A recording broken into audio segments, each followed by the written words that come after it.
Moto2 is about to get underway for the United States Grand Prix. There's a load of interest and action ahead of this. Who are we going to have on top as we go green in America? Let's head down to Susie. Yes, it does, and this track has had a lot of work over the years actually to to rectify it, because the ground underneath does move. What was it called?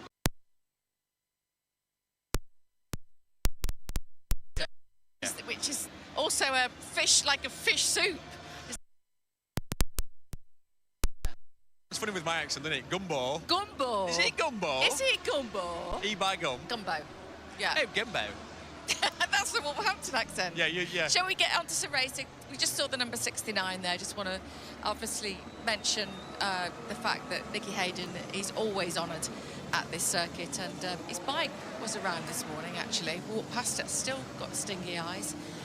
We miss him, don't we? Yeah, dearly. We all love Nicky. What a obviously what a rider, but what a man. What a character. And do you know, normally when you're really successful, people turn a bit arrogant, but not Nicky. He was as level and he normal. Would give you the funniest lines. His beautiful accent as well.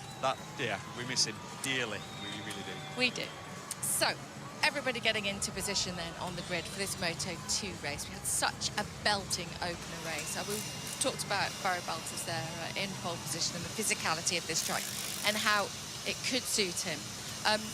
Let's talk about Alex Escrit, shall we? Yeah, another really tall rider. Fantastic last time out in Brazil. A rider that's riding for the forward racing, which is normally classed as the bike you don't want to be on in Moto2. The chassis doesn't work as well as the Calex or the Boscoscura, but they've made huge changes this year. It was fast in pre-season testing. Third last time out in Brazil. Looked incredible, and it shows it's not a one-off. Alex Escrit is the real deal, and like I said, tall and lanky, so that'll help him again, using his body, using those long levers to change direction through this physical track. 16 laps for Moto2. Are tyres going to play a big factor in this? Yeah, huge. Just like we've seen in Moto3, the tyre dropping for the likes of Keyless or Pironi as well, his front tyres. So both tyres are gonna struggle there. It's really important for these riders to manage them tyres all the way through the race and sort of be gentle with them. So it's a funny one, because you have to keep it always at the back of your head. You have to try and conserve that tyre. You try and position yourself in the group that you don't have to nail those tyres on every corner, entry and exit, and save some energy, as in like the rider needs to save some fitness for the end of the race, and save some tyres as well. Yeah, saving all the energy. It's all about patience. It's about patience around here, isn't it? You were saying, we're on the break, you're fancying Celestino Vietti for this one, aren't you? No, that was your pick. My pick is going to be David Alonso, even though he's starting from 17. I'm taking a risk there. Already arguing here. Two very different physicalities there that you've picked. In David Alonso, obviously, Kelly Vietti is tall, Alonso Lopez is tall, Barry Baltus is they're all at the front. Senna's pretty tall as well. Colin Vieira. Colin Vieira as well. Yeah, he's tall.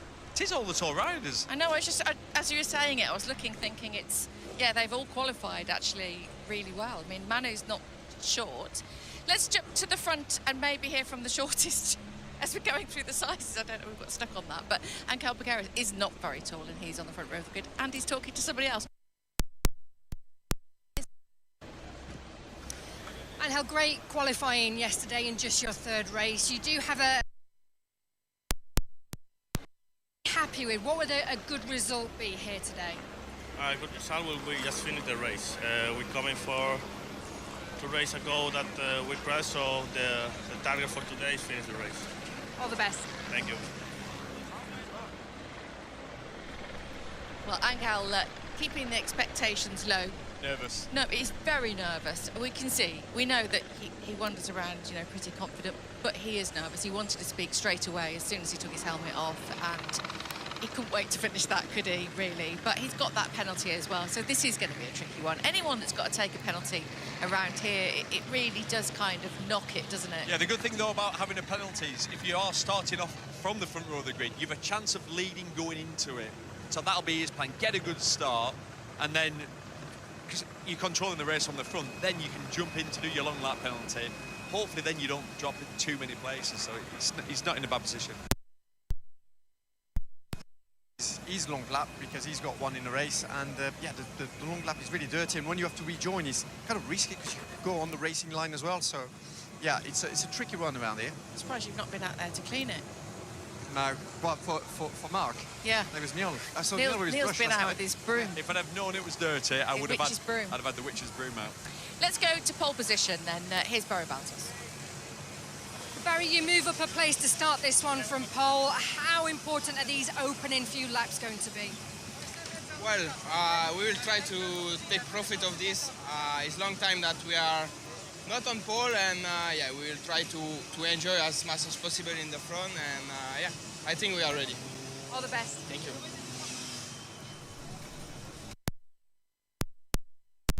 We gifted that pole position to go, and it's arguably not the strongest front row that it could have been without David Alonso. No, not at all. When you look at Alonso Lopez, he's trying to adapt. He switched from the Bosco to that Kalex, and he was disappointed the last few seasons on the Bosco. This year he's not done anything that special. So yeah, it feels like a... The second row will find Senna Aegis, another tall rider. He's going from fifth, and that's talking to him. Well, Senna, it's looked like a much better weekend for you and the team here in America, just a week after Brazil. Very different tracks, of course, but what's changed, do you think? Nothing. I try my best every weekend. And it just didn't work out, but we put it behind us pretty quick, regrouped, and started the weekend here in the right mindset and got up to speed straight away. And credit to my crew, done a great job, and it's all up to me now. It's all to play for out there. A few of us have good pace, including me, so let's have fun, let's enjoy it and see what we can do. Thanks, Senna. This track feels like the kind of track that could suit Senna. Do you agree? Well, it's an unusual track, and if it's a track... Maybe not the slow bits. Yeah, but what I was thinking about it, if you do like this track, you're in the minority, really. Yeah. So then I've won, Marquez. Well, and Sylvain. Yeah, I too. Like, so essentially, you've got a huge advantage. So when we go to a ref, everyone loves a ref. So I like Perez. I've done too many laps there. No, I think too many laps. You're sort of bored of going around the same circuit. No surprises, no challenge. Manu Gonzalez, boys, going from the third row in ninth. You know, championship, one of the main championship contenders, having a bit of an off weekend. These are the rounds, when you've qualified on the third row of the grid, that determine if you're going to become a world champion or not. It's damage limitation weekend. If you can have a nice top 5 finish, you come away and you live to fight another day. You go to a Retha track you know really well. So, and especially with your his two main rivals. Two rivals, yeah, Daniel and Davide. Yeah, down on the 5th and 6th row. So, even though it's been a bad weekend for him, and he never gets any luck, does he, Manu Gonzalez? No. He always seems that things go wrong for him. So maybe this could be a turning point for him. Joe Roberts, just want to mention him. Obviously, a lot of the crowd here today will be loving Joe Roberts. He's going from 10th. He's having a difficult season, isn't he, sir? He has. What's hard with Moto2 is if you've been in it a lot of years, you can end up getting stuck in the doldrums a little bit. Your chin can go down. I'm not saying that's exactly what's happened with Joe Roberts, but he's come to his home race, and you know his surname's Roberts. You're in America. That must be worth 0.2, 0.3 of a second all lap. You think of the great Kennys. Yeah, I've never really thought of it like that, but yeah, he's going from 10th, so from the 4th race. So just very quickly, what do you see from the start here? I think we're going to have a group. I don't think it's going to get stretched out because of what we said earlier about it's not like a super quick front row. The speed's going to come from behind, so hopefully let's get a good group. Yeah, how much racecraft comes into this one, because it feels like it's going to be the key, doesn't it? Our second race of the day then coming up. Moto2, Michael is alongside Gav. We're just going across our front row. Rookie Angel Piqueras promoted to that front row. Alonso Lopez, who's on the podium here a year ago, behind Jake. Grand Prix victory, who starts from pole position.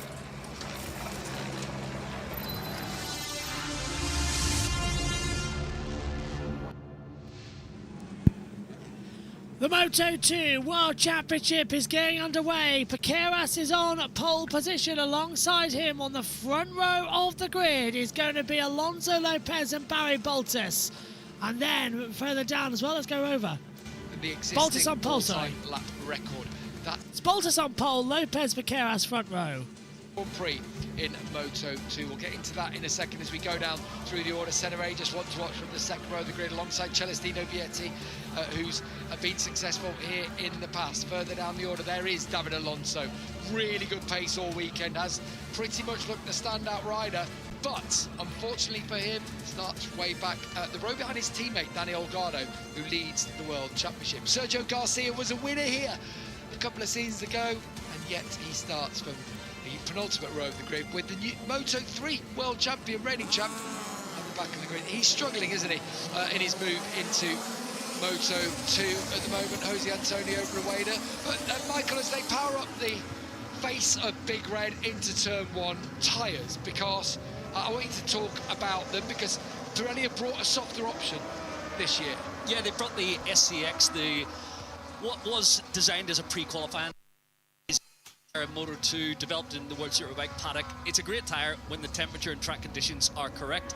The majority of well, this is going to be fun with our pictures. Canet and Dennis Onchi opted for the SC0, which is more regular, still a very soft tyre, but from speaking to riders and engineers this weekend, it doesn't provide the grip around here. The SCX, well, the lap times we've seen have been phenomenal. It provides a lot more grip, but it does drop, and the front tyre is giving issues as well towards the end of the race, so it is going to be attritional that way, making sure you've got some rubber under you towards the end of the race, and that is the key today. So if there is a drop-off, could there be a shot for someone like Canet on that fourth row? It's definitely looked a little better this weekend. Still not comfortable on the Boscoscaro bike, but with the slightly harder option, I know it's a soft tyre still. Is there a shot, or do you just feel like the others will have too much advantage in the early lap? I've got to say, I think the others will have too much of an advantage, but it has been a step forward. Yesterday for Canet, he seemed a lot happier. I spoke a little bit with the team earlier, and they said he just can't, he doesn't have the confidence in the front to hang on to the brake, and still figuring things out with the Boscoscuro chassis. It could be what we've seen yesterday in the sprint. The option tyre may play and be a good card to play for the Mark VDS boys, and they could come forward towards the end of the race. We've seen it in the past. Here is Isan Guevara, who of course is going well in the championship, second in the opening round in Thailand, sixth last time after a great David Alonso from the sixth row. Either of those to come through? I do believe. A stat from Steve Day, the last person to win from row 6 or beyond, Anthony West, 2014 in Assen, for 23rd in the grid. So if Alonso pulls it off today, that will be quite some stat in the current Moto2 era, where normally the winner is found from the first 2 rows of the grid. But Alonso, with the pace he's got this weekend, and Holgado, he seems to be finding something throughout Saturday. Both are in with a shot at it here. But it's Barry Baltus who starts in pole position. Keep an eye on the Belgian. We know times looks after his tyre. Other times he doesn't. Alonso Lopez, no stranger to winning Grand Prix in Moto2. And Angel Piqueras, the rookie. Look. Well, what are we going to see when the lights go out on the run down towards the first corner? Here we go then. Please, TV pictures, be kind. Don't go off at the wrong moment. We have got a race to do here. Green flag at the back. It's the Moto2 Grand Prix of the Americas. And it gets underway when the 5 lights go out. Lights out! We're racing up towards turn number 1. It's a good start from Alonso Lopez. He's going to outdrag Barry Baltus on the inside line, down towards the first corner. So, Lopez leads. Baltus tries to come back underneath. Alison's Creech moving down. Isan Guevara moving up. And we've got a yellow flag already in the first sector. So, sadly, we've got more riders down on the deck, trying to see who that is at the moment. Lopez leading, and it's Daniel Holgado! Daniel and Joe Roberts, they've both gone down. The championship leader. Well, this has now completely changed it. Holgado, Victor, a week ago in Brazil.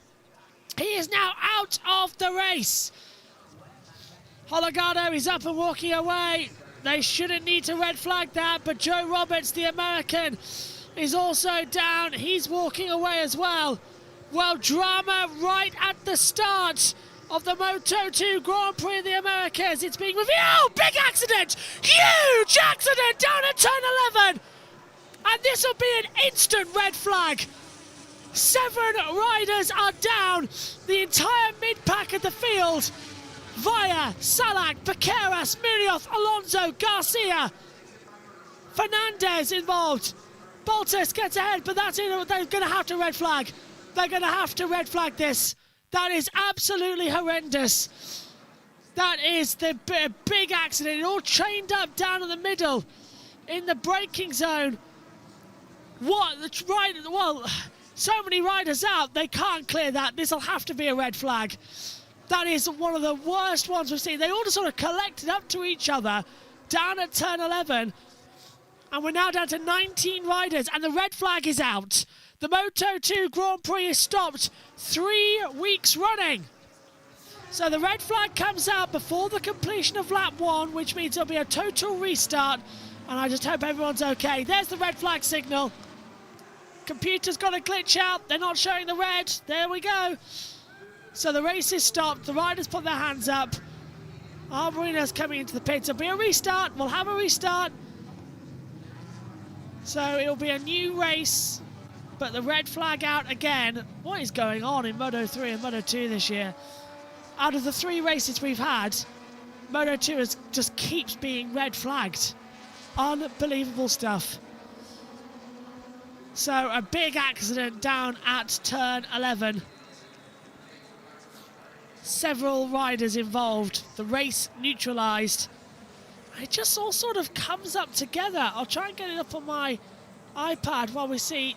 Oh, and the medical staff are now in contention as well. They're helping some of the riders that have been taken down. That is a nasty one. That is not good. Yeah, okay. So we have got some injuries down there. And the riders will now come through on the brakes into turn 11. And the race is stopped. Whilst the medics will take care of the injured. Colin Vire has apparently rejoined the race. Academic really now to what we are seeing. But that was a nasty one. Did not like that at all, actually. The amount they all sort of piled in together. I'm glad they red flagged that. So I'm having another look at it on my monitor now, up here in the comms box, because they haven't given us a replay, and understandably so, on the world feed. So I'm just trying to understand exactly what happens and who turns into who where. So it's down the brakes into turn 11, and I've got a feeling that we're going to have a high side. Oh, no! Oh, that's a big one. Okay. So...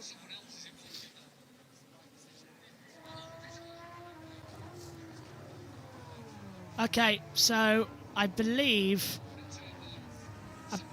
I think that's tyre for Asato. That was a biggie, yeah. For Asato in the pits.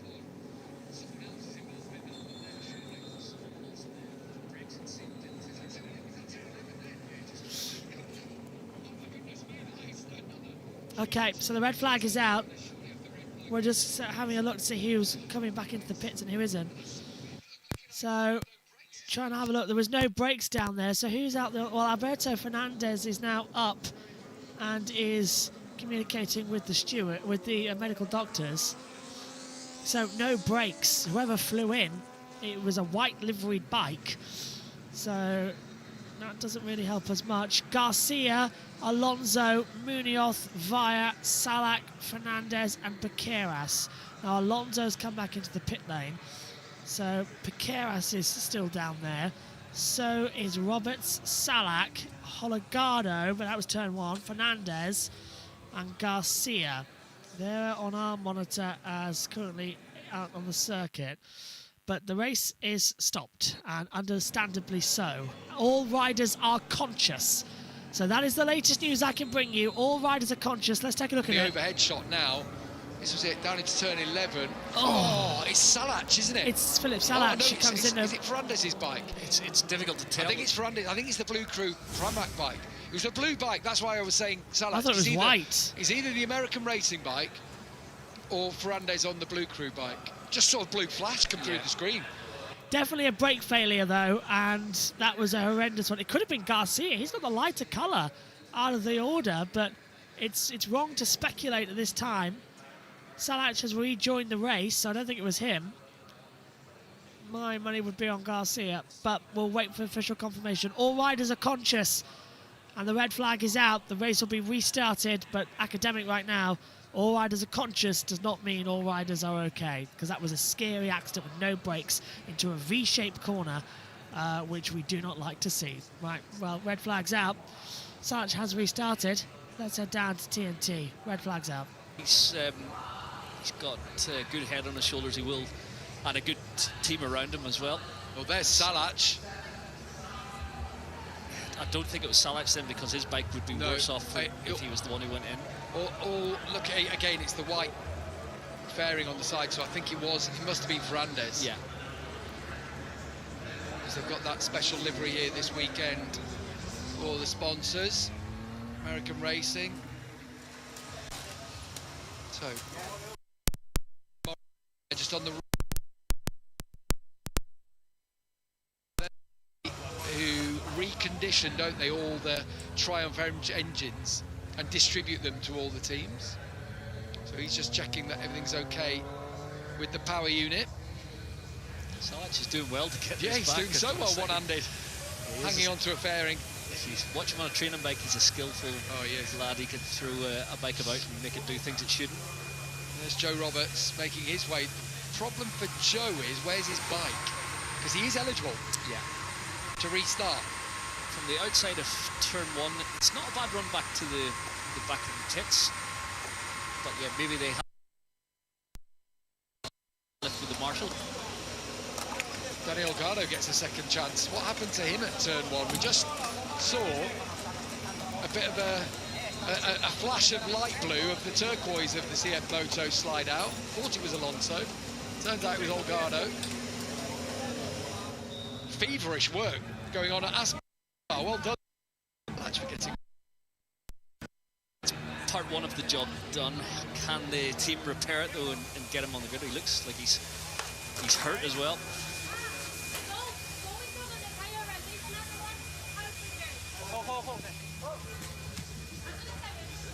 So yeah, he's probably just going to have a quick change of kit, I would have thought. Still no information on the other riders involved.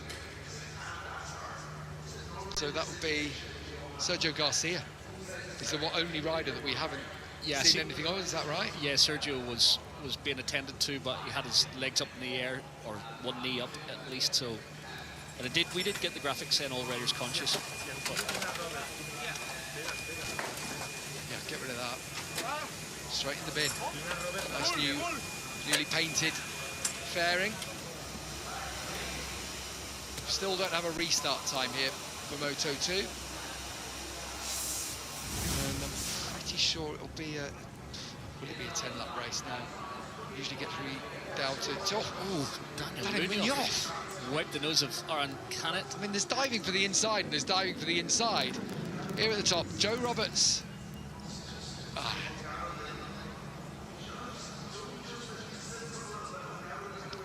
was Holgado going through. I missed what happened the with Joe original Roberts, accident before the red flag. That's what's come through on our monitor now. Together there. Oh, he gets into the back of Joe, actually. Ah, right, yeah. Well, with his Dallas Cowboys helmet on. Oh.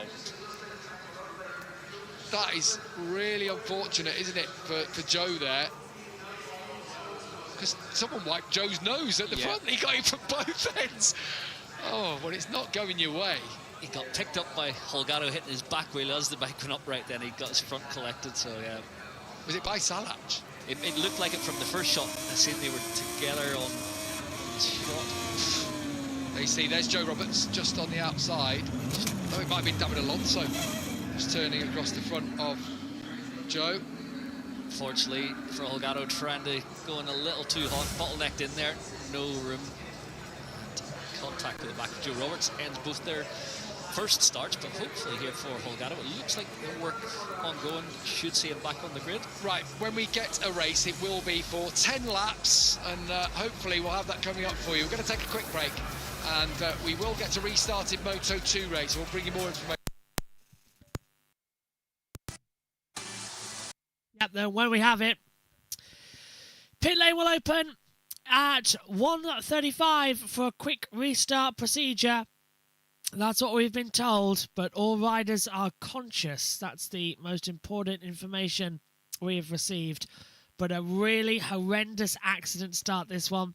Do not like that one bit, actually, about how hard that came through. And, yeah, not surprised. Guido Pini, by the way.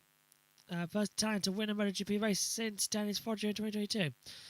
Italy's having a great day, isn't it, after Kimi Antonelli earlier on in the F1 race, so this is going really well. So, I'm having a look at this as well. Salak lost control and whacks into the side of everybody else. That was not nice. It's a really, really horrible accident, that one. So it's down on the brakes, turns in, and they just got absolutely no traction at this point, and it's a total wipeout. Bequeras got wiped out up in the air as well and hit on the back. Yeah, that's not good. Not good. Do not like that. There's no good accidents to have, but that is horrendous accidents. As we will wait to see what's going to happen next. So the race will restart. It will be a 10-lap race. It'll be a quick start procedure. And it will restart from the original grid positions. Arguably, this is great news for Barry Bottas. He gets another crack at the whip because he didn't get a great getaway. And that did cost him quite a bit of the time. So fingers crossed that is going to change up ever so slightly. But we hold back and see if there'll be a difference when we hear from the running order again with TNT Sports. All I've got is all riders conscious. Let's hope that they will remain that way and get us everywhere back in as well. Let's head back over and join the commentary team down at TNT Sports with Gavin Emmett leading the way. Welcome back to the circuit of the Americas, where we've had a red flag in the Moto2 race. We will have a 10-lap shortened race in 3 minutes' time. The pit lane will be open. We've just seen Joe Roberts running the length of the pit lane with his bike. There's a possibility, because it didn't look like there was actually that much damage on his. Obviously, from that contact, the bodywork, hopefully they can But the problem is you need to change your tyres. They've been out of the blankets for so long now. His bike hasn't got back, so no warmers on there. So you've got to change wheels as well in that 3-minute window whilst repairing the bike. Or maybe you focus on getting the bike repaired, and then he's got a sight lap to bring the tyres up to temperature. It won't be perfect, but at least he'll be on the grid. We've seen the crash in the interim while we were off on a break. We've sort of made a decision not to show you it because it's pretty brutal. Alberto Ferrandis out of shape massively down the hill, and he's taking evasive action.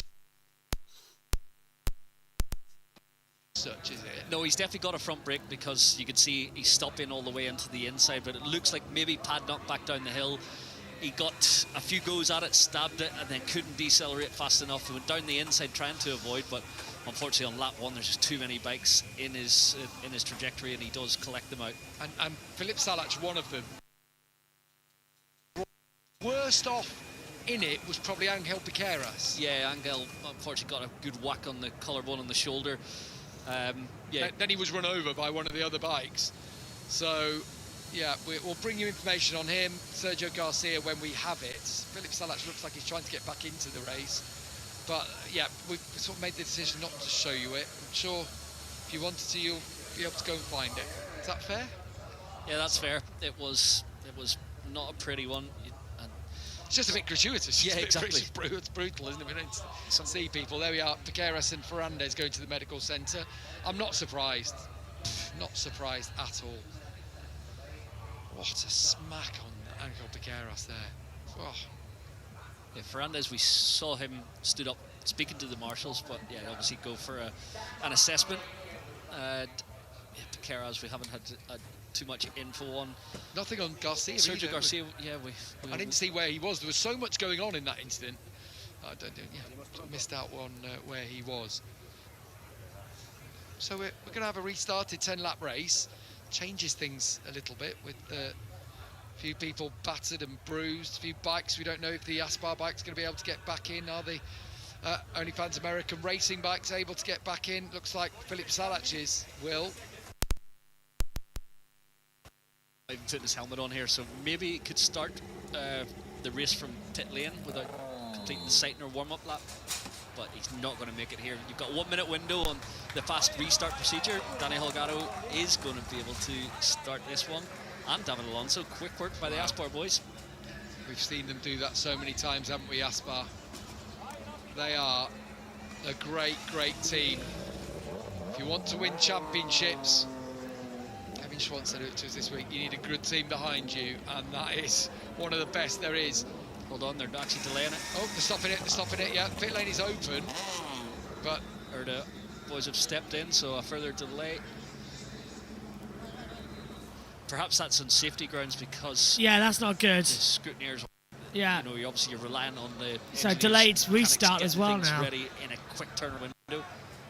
Maybe they're not happy to let people leave pit lane without a check over. Strange to see to step in. Potentially, yeah. The safety car hadn't left pit lane either. Pit lane open. I wonder if the safety car hadn't had a chance to go around and do a full recce. There's Pole Espargaro down there. Working this weekend for Spanish TV, my understanding was he would have been out on the Tech 3 bike in MotoGP if he had his leathers. Really? But he didn't because obviously he was here as a pundit this weekend. And manager for Danny Holgado, obviously that's why he's down in his corner, but yeah, that's a shame, Paul. Obviously Maverick Vinales is the rider absent. Yeah, Maverick did start, rode in free practice 1 and then decided it was not going to be possible to finish the weekend. But yeah, it would have been good to see Paul back on the MotoGP grid. So, the start delayed again due to track conditions. I feel like I've said that far too many times already at the start of this 2026 World Championship. In the last 10 days. Yeah.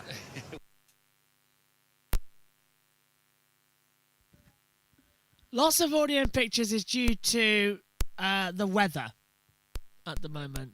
And I think it's coming back permanently this time. Okay, we thought this might happen. It's all right, it's all right. We've got a backup. We have a backup. We thought about this. Old stager. Martinez Aspar. It's on those sort of things where everyone's rushing. You know, almost the American racing, they'd almost given up the ghost on Joe Roberts. But if it is going to be delayed, you need to know that, don't you? You need to know it quickly. I feel so much for Joe Roberts. He's actually looked a lot better this weekend. Yeah, he's made a step yesterday. But yeah, the luck he's having at the moment, certainly not going his way at this home GP.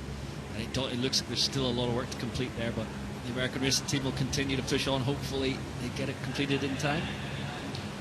There's Mario Aggi. He starts further down the order than he would have liked, down in 19th. His pace is better than that. There's the shots overlooking.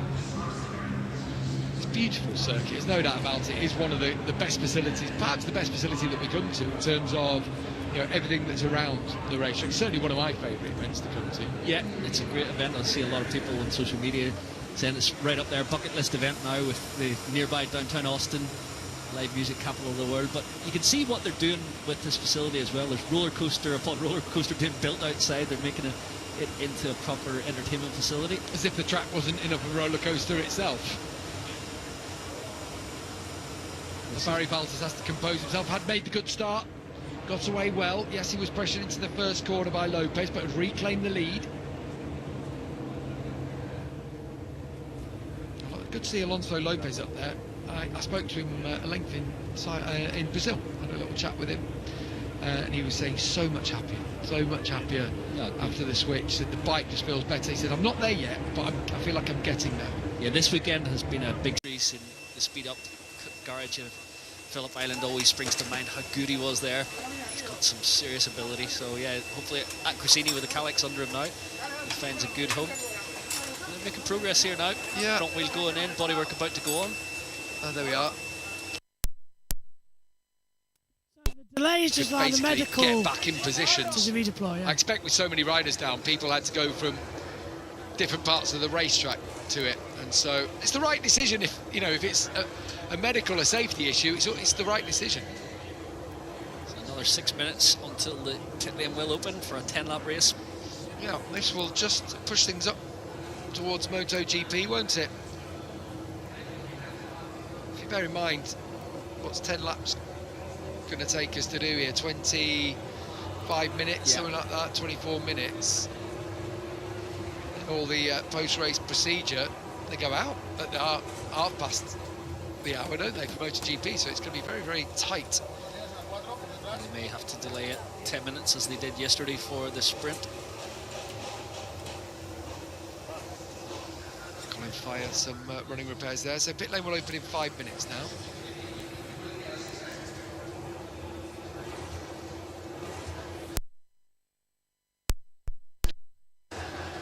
Should, in that 5 minutes, should be able to get it going. You'd have thought so, wouldn't you?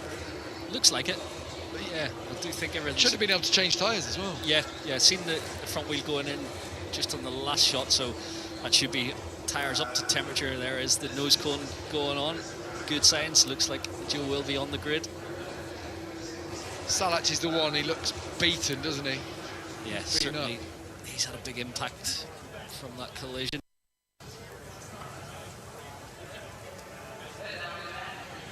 Canet was lucky on the start, almost got his nose wiped by Danny Munoz as he veered to the left. That was a bit naughty, wasn't it? It was a little bit, and even on the run from the front row of the grid, it was very close between Barry Baltus was trying to close off Alonso Lopez. They almost made contact in the run up to turn 1. Slightly chaotic few 100 metres there.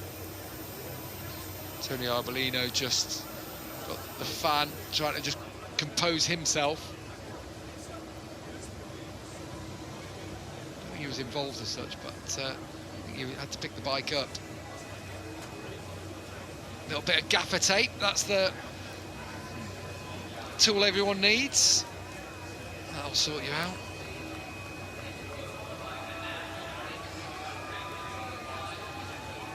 Ooh. Really good work going on. It's both sides of the garage, isn't it? Yeah. Working on Joe's bike there. There was some of Philip's mechanics.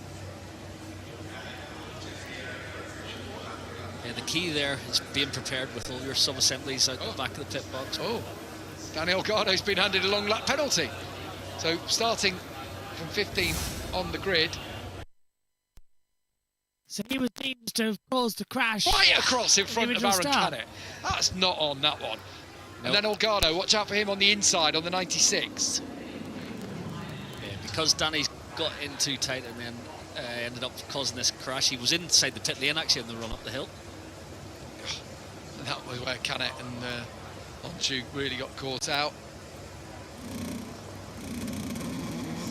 One for me, the Danny Munoz one is pretty naughty. He does wheelie a bit. Yeah. He's not intentionally trying to get across it, but it's just a little bit too greedy here for Olgado. It's that turn 1 though. There you can see. Gets his rear tyre wiped, then that makes him sit up, and then his front's taken out then by David Alonso. Yeah, he gets David Alonso on the shoulder, it looked like.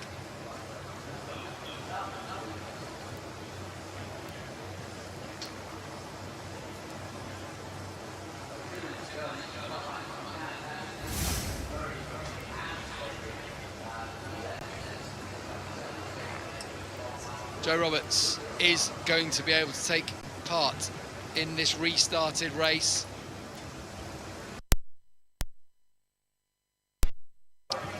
Does that change things? Because we were expecting a tyre drop-off. Yeah, I think it does for those who had a strategy of making sure they were keeping their energy, keeping their tyre towards the end of the race. Now it's going to be an all-out dash, 10 laps as we've seen in the sprint yesterday. And what happened in Thailand? Who had tyres to spare? Who took fuel out of their bike? Manuel Gonzalez, remember we talked about it with the Dynavolt team. So we'll also have a spare. There you are. Danny Munoz got that long lap penalty for what we were talking about off the start. Unsafe change of direction. I know Simon Crafar is hot on that. Yeah.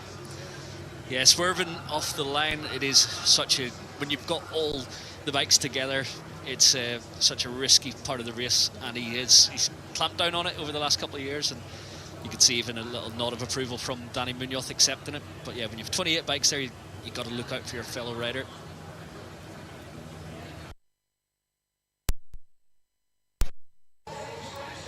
Yeah, I did think, because Barry sits off to the side, he before. He naturally veers to the left. It's the way he sits on the bike. I was thinking it when he's on the start. He sits to one side, doesn't he? He does, but then he did jink. So he could probably sense pulling up alongside him.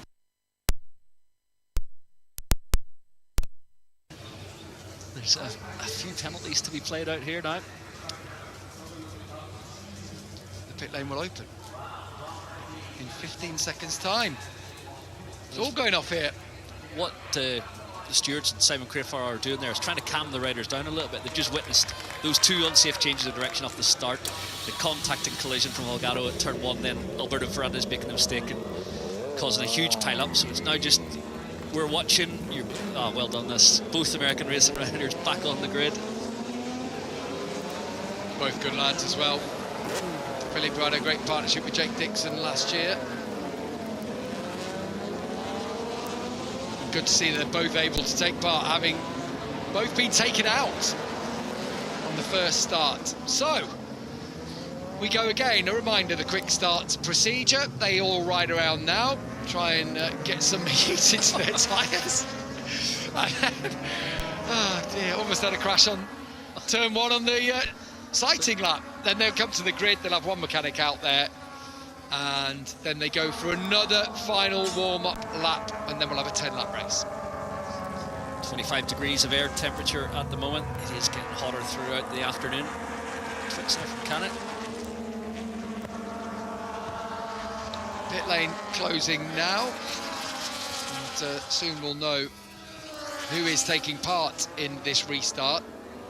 I'm guessing, as we haven't seen anything of Sergio Garcia, that he's not involved. I haven't seen anything of him. That's where the huge pile-up happened.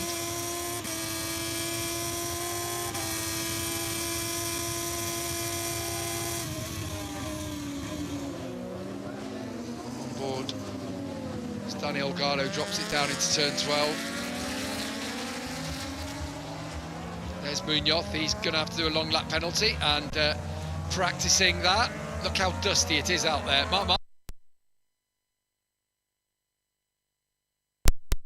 Morning. Interesting when they came out, how they cut through that little kink there out of 14. Yeah, they are allowed to run the paint as they exit to avoid contact with the oncoming traffic. So here we go again. No Angel Piqueras for the restart. Barry Baltas and Alonso Lopez. That gives Alex Iscricha a bit of a run, doesn't it, up towards the first corner. He starts on row 2 alongside Senna Regis and Chele Vietti. Manu Gonzalez there on the 3rd row in 9th, 2nd in the championship. His title rival Danny Holgado starts in 15th, but has a long lap penalty to take, as does Danny Munoz alongside him. The two American racing riders will start on row 4 together. Further back down the order, there's a gap where Alberto Ferrandis would have been. There's also a gap where Sergio Garcia would have been. All of those in the medical centre. We'll bring you more information when we have it. Dennis Onshu, has he had a problem here? Looks like it's dusty tyres. Oh. What has happened here? To end up there, he's lost the rear off turn 11, but on the sighting lap, not got the left side of the tyre fully scrubbed in. What's going on in Moto2 this year? It's crazy, crazy. Oh, someone else had a problem on the grid now. Is having to be helped off it. Joe Roberts, it looks like the walk of Joe, I do believe. It's Salach. So he's going to have to join up now. Well, he'll start from start this warm-up lap from pit lane. He'll get a double long lap penalty, won't he? If he can get the bike started and join up with the grid. Right? I think that's the rule, so. that new rule that was brought in.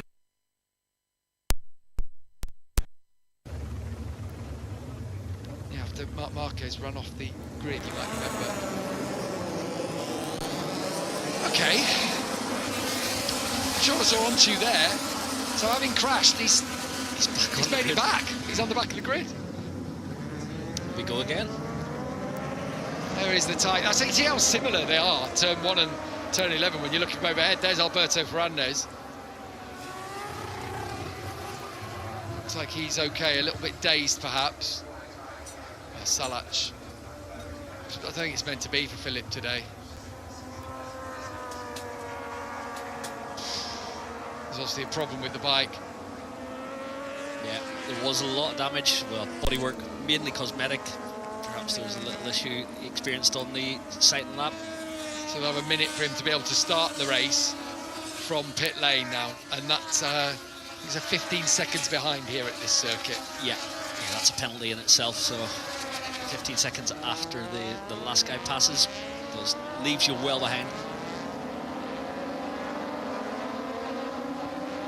So through turn 11, I would say, is everyone going to make it through safely on this occasion? Dennis Onchu crashed on the sighting lap. Here is Olgado and Alonso. You see there, they both run the same helmet, both got Red Bull on, and look very similar.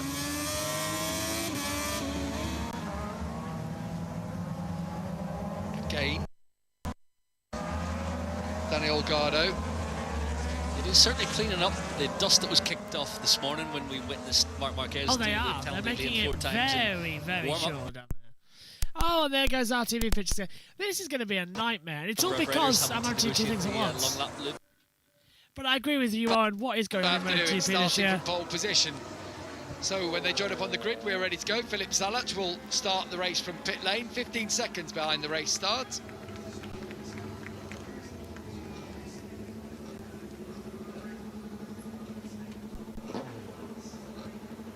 We get ready to go for the second time of asking. 10 laps of the Moto2 Grand Prix of the US. The pole sitter, Barry Baltus, will have a long lap penalty stake. Alonso Lopez alongside him. Does he now become the favourite? Well, here we go then, folks. It is time to go again and hope that this time we actually have a race run. It is just getting ridiculous out here. Time upon time again that this is happening. Ready for a restart then? No sign of a red flag. Stand by for action. Moto2 is about to get underway with a restart. Lights on. Action again in America, and it's a good getaway this time for Barry Baltus. He gets ahead. Alonso Lopez going to try the undercut manoeuvre towards turn 1, and it's Lopez who will lead ahead of Baltas. Vietti in third position, Senna Igas in fourth. Already we know Becerras and Fernandez, who have walked back to the paddock and pit lane area. They are not restarting. It's a 10-lap race, should be around about 20 minutes. Philip Salach is dropping back in the order as well. He's just got caught up in bad traffic, hopefully. Salach has started from the pit lane, that's why. So Salach has restarted. I thought he was going to be on the grid, but he's just restarted from further back. Smooth restart then from everybody as they come up and down on the inside line. That's not very smooth coming through. A great attack around the outside coming in for Izan Guevara. And Barry Baltus gets back ahead of Justino Vietti. Onchu drops down several places. Now this is the crunch point earlier. This is turn 11. Are they all going to get through safely this time by? There's a couple of jostling for position, but yes, they do. And we are restarted down towards turn 12. So, Becerras didn't start. Neither did Garcia or Fernandez. So we are down. We're down those three. Salach has started from the pit lane on the inside line. And that is the battle for first position as Barry Baltus goes to the inside line and takes the lead of the race away from Alonso Lopez. Meantime, Holgado and Navarro have dropped back. Holgado might be serving his long lap penalty, trying to come into that part of the circuit. So I assume that's what it is in any respect and guards, as they attack back through once more. Lap 1 of 10 here. Baltus, Lopez, Senna Igas could be on course for a victory. Then coming through as well with Justino Vietti, Manuel Gonzalez. They're all powering through hard and fast, which is what they need to. It's one of those days where you just don't know what happens in Moto2. So on to the second lap then. 1 complete, onto 2 as they rise uphill. 9 left in this shortened Moto2 race. We've had quite a lot of those this year with the race stopping and restarting again. Out of the hill down through turn 1. Back on the power. Ivan Ortola dropping down into 13th position, so he's lost down in a couple more places on the overall runnings. But so far, so good. As picture breaks up again up here in the booth. Hopefully that can be fixed by MotoGP, because IndyCar is going to be finished soon, so I can reattach the correct system in order to have a bit of peace and prosperity in the box. Otherwise, I think I'm going to throw a fit when Megan gets in here as well later on. Still on the attack now as we go down on the brakes once more. Dennis Foggia is down to 21st position. Jose Antonio Ueda is 22nd. There's more moves going on further back down at turn 11. Now that long straight towards turn 12. Trying to find in the right slipstream, battle and power. Then late on the brakes. Suzuki's dropped down into 17th place. Bowie Boltas has got a long lap penalty. So has David Munoz. So has Daniel Hologado. So the race leader, Barry Boltas, with that long lap penalty, according to our systems, he's going to have to serve. So Suzuki and Hologado take theirs. Barry Boltas, long lap penalty being confirmed from the stewards. I'm glad someone's been told, because I've not seen that come up anywhere on my monitor. So that has caught me by surprise, because it wasn't there at the original start and we would have been told.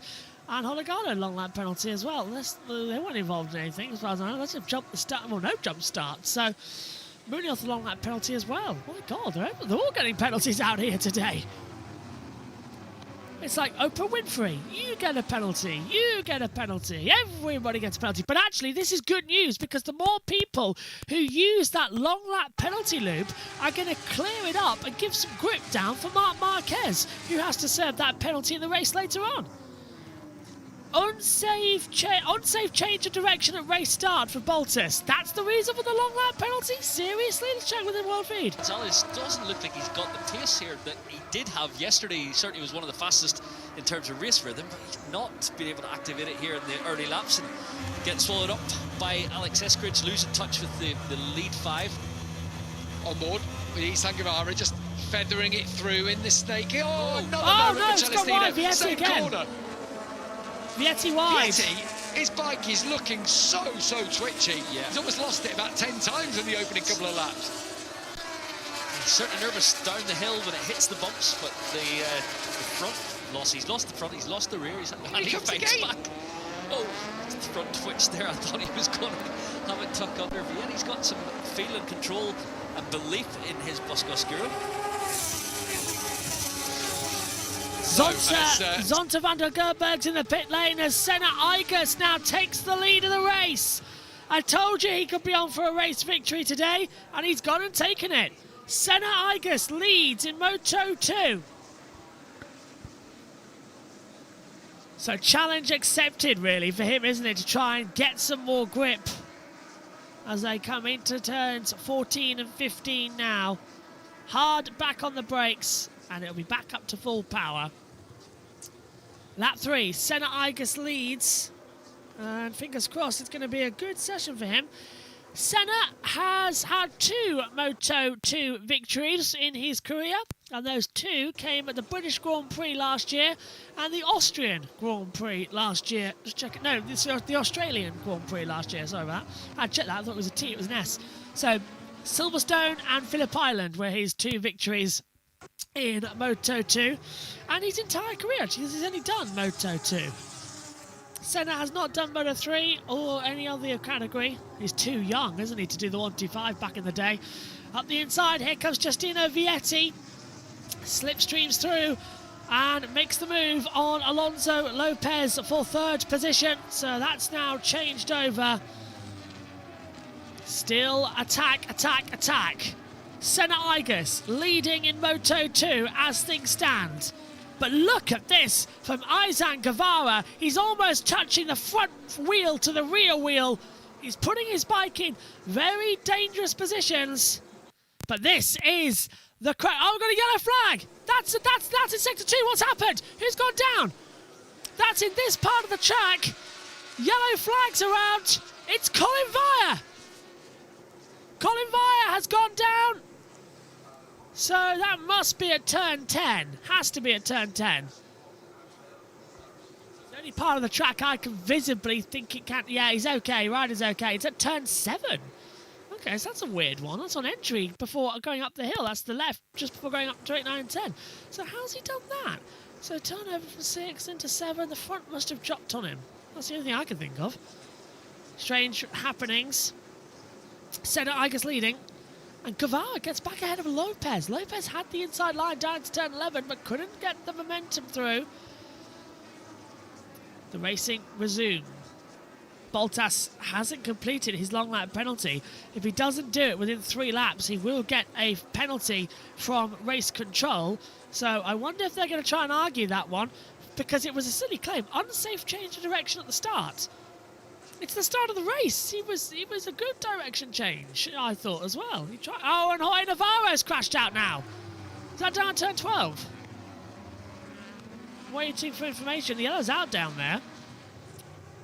Long lap for Bottas. He's been reminded of that. Green flag's out. So Navarro has dropped out of it as we return to the action frame. Lap 5, halfway through the Moto2 Grand Prix. We're probably going to have a delay to the Premier Class of MotoGP. We're probably going to expect that at some point, which means JT and Jack are going to be covering more than NASCAR race at Martinsville. Great move on the inside though, coming through once again. This time from Cestino Vietti, getting ahead.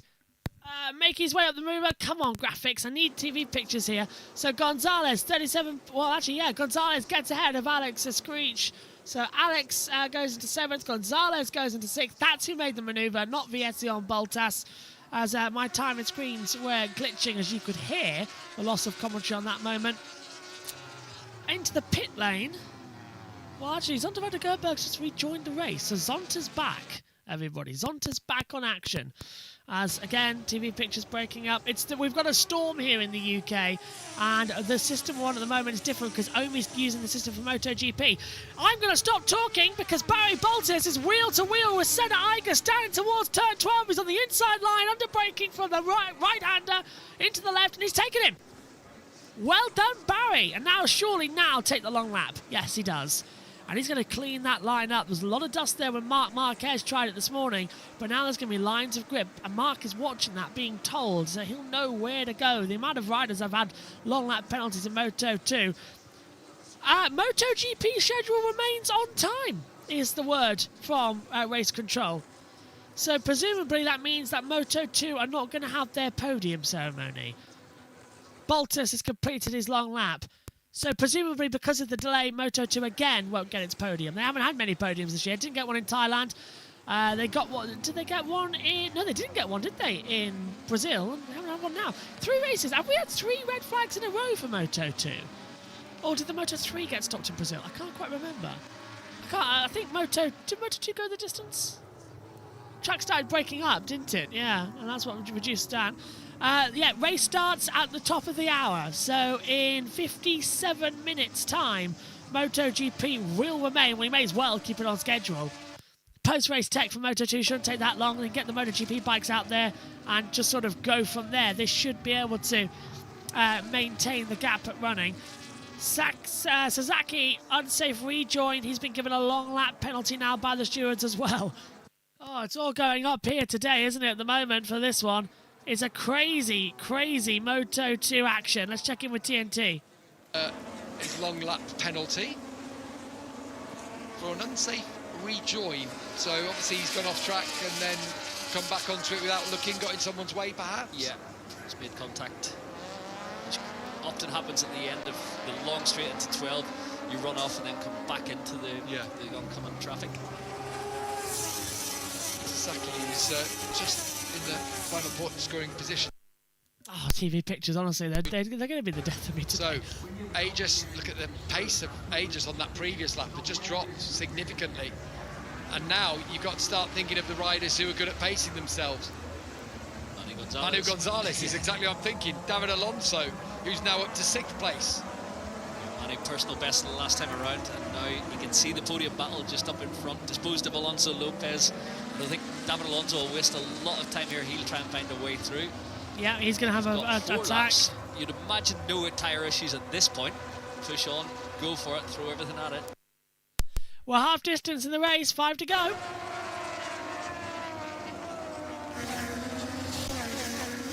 file through the fast left-hander of turn 19. Track bottoms out there, then climbs up once more. This is Manuel Gonzalez on the number 18. His teammate is leading on the 81. And Aegis just recovered a little bit. Fastest rider on circuit, Michael, David Alonso. And he's just got Alonso Lopez for 5th place. The gap was 3.4, it's now... The gap was 3.4. From 17th on the grid. Yeah, he's closing in.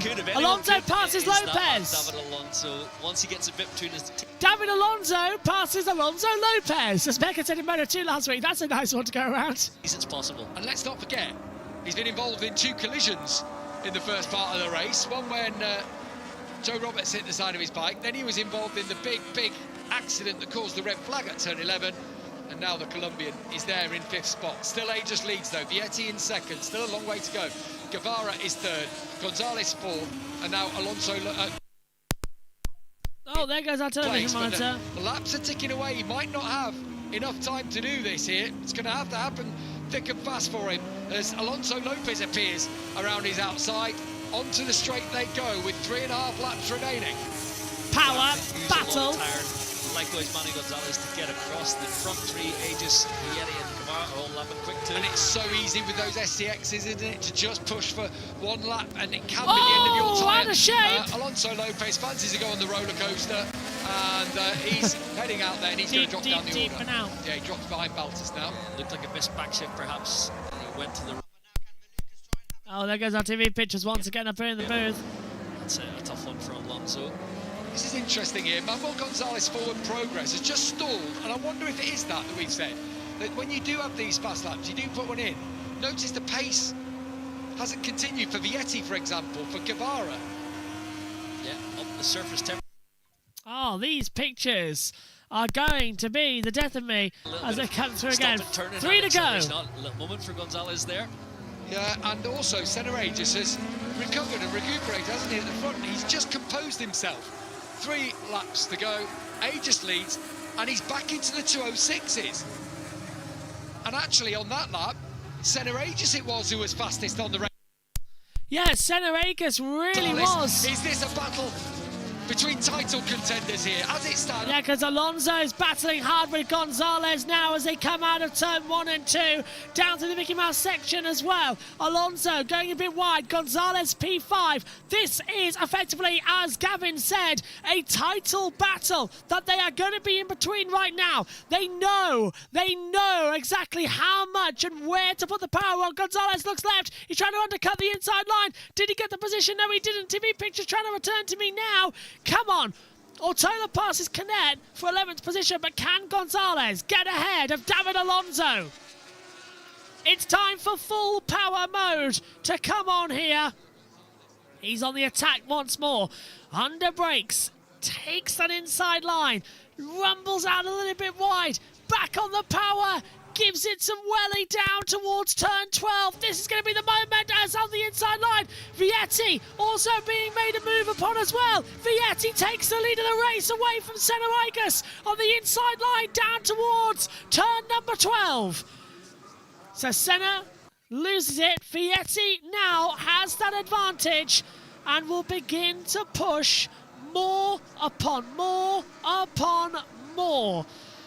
I'm enjoying this. I hope you are at home because we've waited a long time. Moto2, as always, is delivering the crescendo races.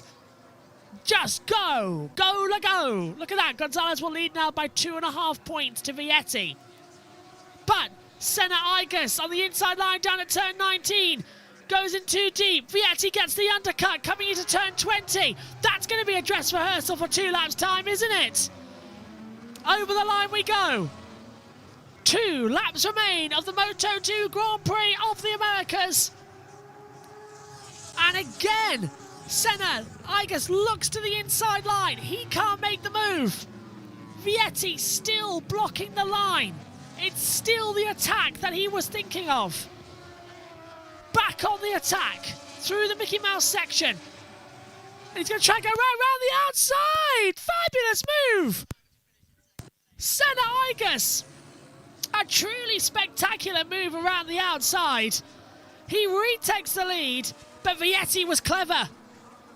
Vietti's got him, well, Vietti was got him back, but he can't get him back through 7, and he can't get him back up through 8. Them two battling has brought Aizan Guevara now into the mix of things. Well, yeah, this is something different. Not something we were fully expecting. Here's the championship battles. Yellow flags out, sectors 1 and 2. Oh, okay, I don't like that. Oh, Argy's crashed out. Mario Argy in the number 64. He has crashed out in the middle of sectors 1 and 2. Battle now for the championship protagonists as Gonzalez looks to the inside of David Alonso, under braking down in towards turn 12. Does he make the move stick? No, he doesn't. Alonso stays on the outside line, has the momentum stuck. Yellow flag is still out in those first 2 sectors, and I'm now really concerned if that's going to bring out a red flag. Because if we get there and they haven't removed it, they will stop this race. That's the new rule this year that IRTA demanded. If the riders are in an active yellow zone where there's a rider in the way, then the red flag will come out. It's an unusual way to go down. Yeah, he's now just in sector 2 where this yellow flag has come out. But it is still there. Zonta van der Gerber has gone through that, but the entire field are about to charge their way through. It'll be 1 to go. They wouldn't risk it. The bike's gone off the monitor. Will the green flag go? Last lap the call for the Moto2 race. But will this end under a red flag or will it end under a checkered flag? That's the question you've got to ask. As they rise up into turn 1, it's gone now. We will end this race under green flag conditions. That's a relief. Senna from Cestino Vietti, from Aizan Guevara. They're all in it together now as they come through the Mickey Mouse section of the S's. Uphill towards turns 7 and 8. Trying to find a little bit of a line.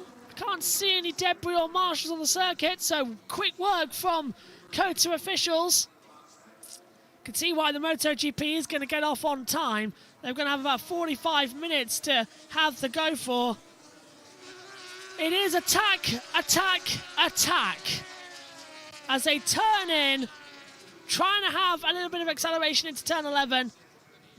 I don't think anyone's got the slipstream down the back straight either. I can't see that being a factor or that being a problem in my regard. They've all got just enough momentum room as they come down towards the braking zone now. Gonzalez will lead by 3.5 seconds to Guevara. Holgado 6.5 back, Vietti 7.5 back. That's because of the half points we had after the opening race of the year was changed again from what we had. Senna's holding on. Last few corners and the top 4 running together. I think TNT are going to wait until after and then go to a break and go straight into the MotoGP coverage. So we won't have a podium. But Senna Igus is going to take the top honours. It will be a 3rd career win. I said watch out for him. He had the momentum. He had the attack. Senna Igus comes out of the last corner and is once, twice and 3 times a Moto2 winner. Its first win of 2026. In the 3rd round of the season, he wins his 3rd career race. Cestino Vietti in 2nd. Aizan Guevara in 3rd. David Alonso in 4th. Manuel Gonzalez in 5th. That was a good race. Well done, everyone. Took us a while to get there, but it was a clean one in the end. Ricardo is out of the points. What a Moto2 event we just had. Yeah, impressive from Senna Aegis, the young Aussie, kept his composure, responded those last 2 laps, another 2 minutes 7.1 on the final circulation. He kept his tyres under him perfectly, he responded after the move from Cestino Vietti, and a deserved winner, and it will be an emotional one down in that Intact GP pit box. It will be such an emotional time down there for the German squad and their Australian rider, Senna Aegis, who is growing in stature all the time. And there it is, the point to the heavens. It will be an emotional one. I've spoken to Senna about this. He'll feel this one. He takes victory in the US Grand Prix. Okay, and I've got our TV pictures. Going on, so much to contend with, and he comes out on top with Vietti and Guevara alongside. When we go back from the break, we'll be heading towards MotoGP. Yeah, I told you they would be heading straight to MotoGP. So we'll wrap up here with Moto2. Senna Aegis, Justino Vietti, Izan Guevara, David Alonso, Manuel Gonzalez, Bali Boltas, Alonso Lopez, Alex Prix, from Joe Roberts, Tony Alberino, Ivan Ortola, Adrian Freitas, Aaron Canet, Daniel Munoz, Jose Antonio Rueda. That's your top 15 in the points. Hologalo, Sasaki, Fonosato, Foggia, Onshu, Salak, Zonta van der Gerberg. That's the 22. RG, Viat, Jorge Navarro, Paqueras, Fernandez, and Garcia out of the race. Sasaki, by the way, 6-second penalty for failing to comply with a double long lap penalty. Well, it was a long one for Moto2, but thanks for your company. We'll be back in half an hour when we go racing for MotoGP. Join us then. Take care. Bye-bye.